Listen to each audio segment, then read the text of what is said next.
Come, Nerevar, come! Look upon the cancelled Elder Scrolls games that we are going to review. What a grand and intoxicating innocence. Imagine conceptualizing a game and then refusing to release it, just like the Elder Scrolls 6 that we have been waiting on for several eras.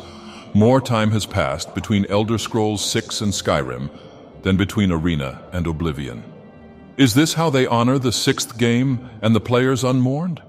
But I am getting ahead of myself. Let us begin with early cancelled Elder Scrolls games.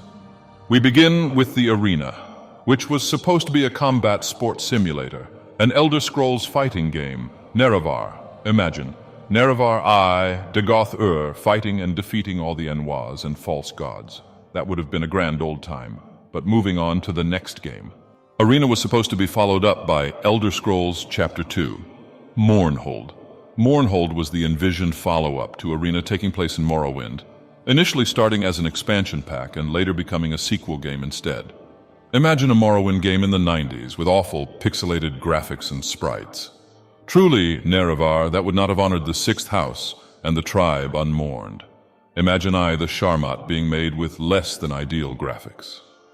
However, the setting of choice was eventually switched to Daggerfall and the Iliac Bay and saved us from seeing that abomination. Now for something more unique, Nerevar, these Enwas from Bethesda wanted to make a science fiction space game in the 90s that was supposed to be set on Jupiter, and it was supposed to be called You Are! Nerevar! Don't you dare laugh. Now why is this an Elder Scrolls game? It was supposed to involve a lot of space pirates, Babylonian bull people farm tools, bone meal for food, space whales, and many other things that are stranger than anything I have ever personally dealt with. You might be asking, Nerevar, how is this relevant to the Elder Scrolls? Well, a lot of elements of that space game were made into the Elder Scrolls series. The pirates were retooled into the Restless League for Redguard.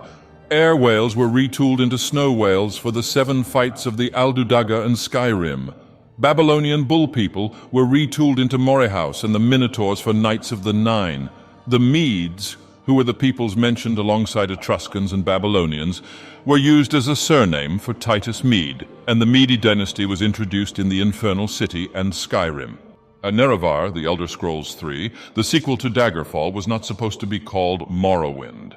It was supposed to be called Tribunal. And if you think it is about the false gods of the Tribunal and it is set in Morrowind, you would be absolutely wrong. The setting is actually the Somerset Isles, with those Enwa high elves known as the Altmer. What kind of nonsense is this? It was supposed to run on Daggerfall's engine, and Nerevar, if you know anything about that engine, it recently had to be switched to Unity due to how horrid it was. Anyhow, the titular tribunal was intended to be Somerset's 3 elven rulers who the Sigic Order would have advised. This germ of an idea evolved into the Almsivi false god kings as featured in Morrowind. The plot was supposed to be connected to Daggerfall, but ultimately the project was scrapped. Originally, the Elder Scrolls games were split into 3 distinct lines: Classics, Legends, and Adventures. Classics was your typical mainline Elder Scrolls game.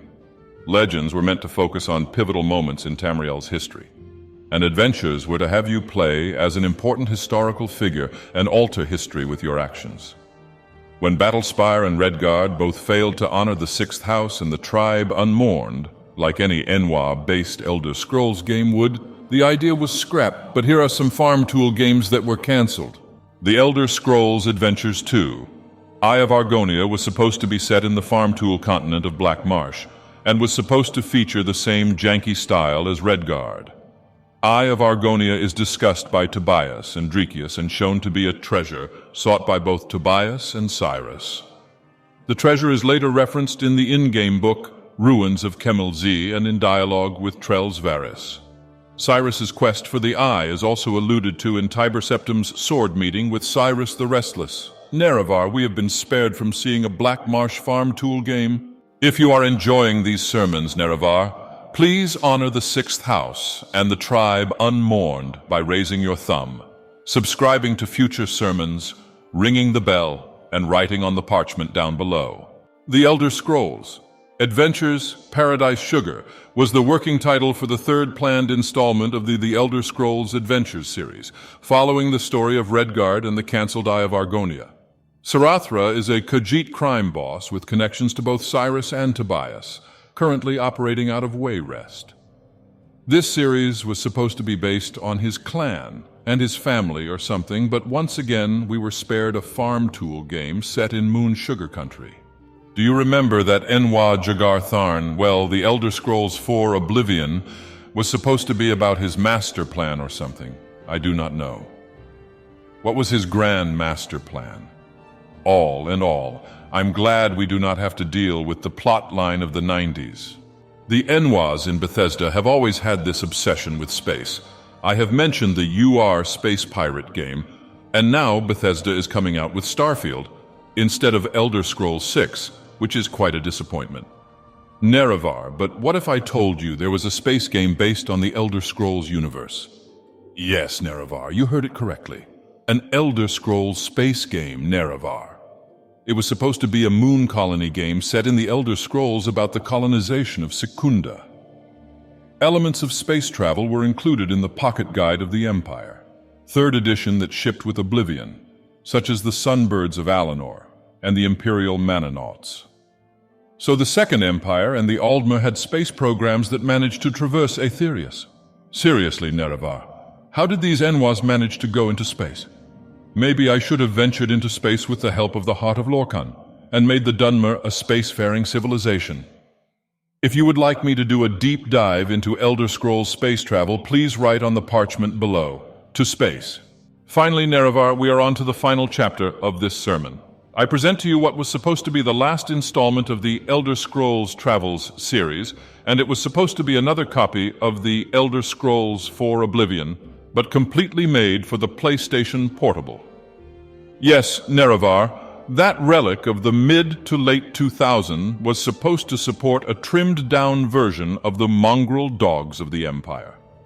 It was supposed to be a very limited experience, as it would have been as linear as Battlespire Nerevar, without the freedom to explore the mongrel dog province in all of its glory.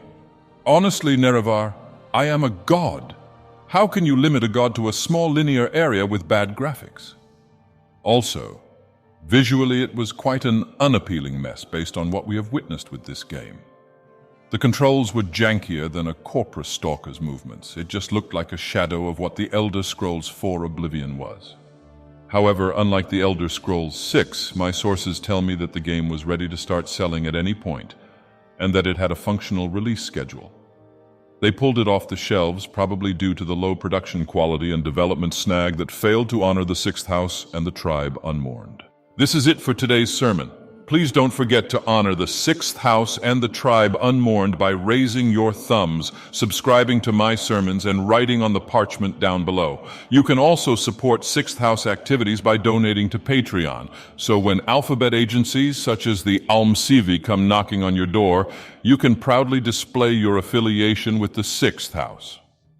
I want to thank my patrons, Connor Runda, Tanya Davis, unoriginal username, Janelle Rambo, and Silky Johnson.